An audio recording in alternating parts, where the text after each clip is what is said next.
When it comes to children born of extramarital affairs, a new state law gives the decision to the mother as to who will raise them.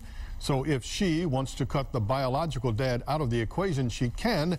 And that's what's happened to Aaron Grimes. Tonight, some are asking, does that new state law simply go too far? Having a child isn't something I take very lightly.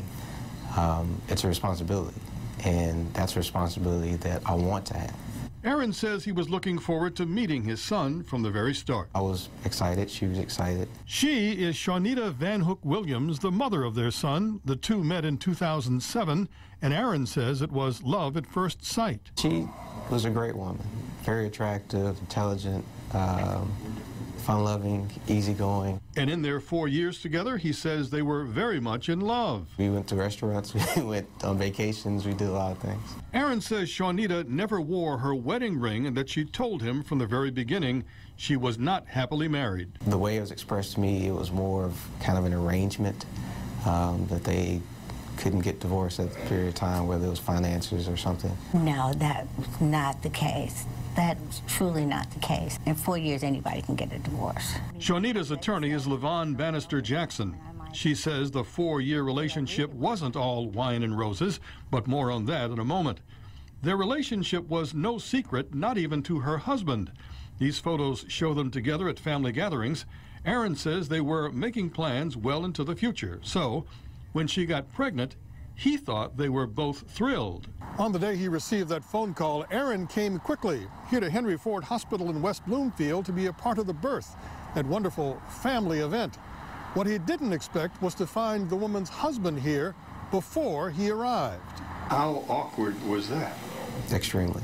His dream of a happy family and raising their little one together with his mother was in trouble. She wanted more of kind of an arrangement where, you know, they would raise him and she'd kind of find a way to fit me in. I just wasn't comfortable with that. Shawnita knew that the law was on her side, that it was solely up to her to choose who will raise her son, her husband or her lover.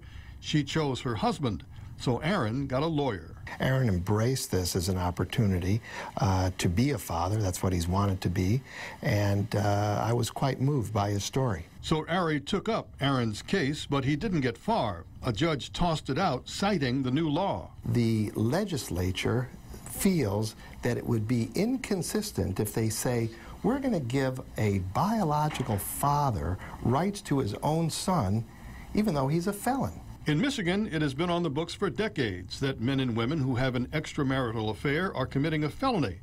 As of last spring, state lawmakers have made it so that a man who commits this kind of felony can be stopped from raising a child born out of the extramarital affair if he knew the woman was married at the time. It doesn't dawn on them that the son would have an advantage knowing who his father is. But State Senator Steve Beda, who wrote the law, says that it is intended to look out for the child's best interest.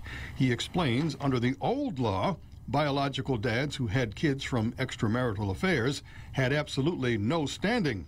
Now, dads who did not know the woman they were involved with was married do have legal rights to a child born out of the affair. It gives an opportunity for the biological father to go into court and to establish paternity in those situations. Shawnita did not want to appear on camera, but her attorney made it clear Aaron will not be a welcome addition to her client's family. The baby is the mother's husband's child.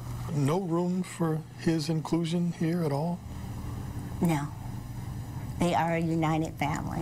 I want to help raise my son. I want my son to know who he is, the part of him that's me. I want him to know his grandparents, my mother and father. And so it's hard for me just to let it go because he's my son. He's a part of me.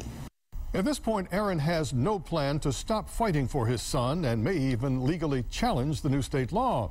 As for child support, Aaron says that he is very willing and able to put money toward his son's upbringing, but his mom isn't interested. As for other men who face a similar fate, child support would be a decision made by a judge. Bill Proctor, 7 Action News.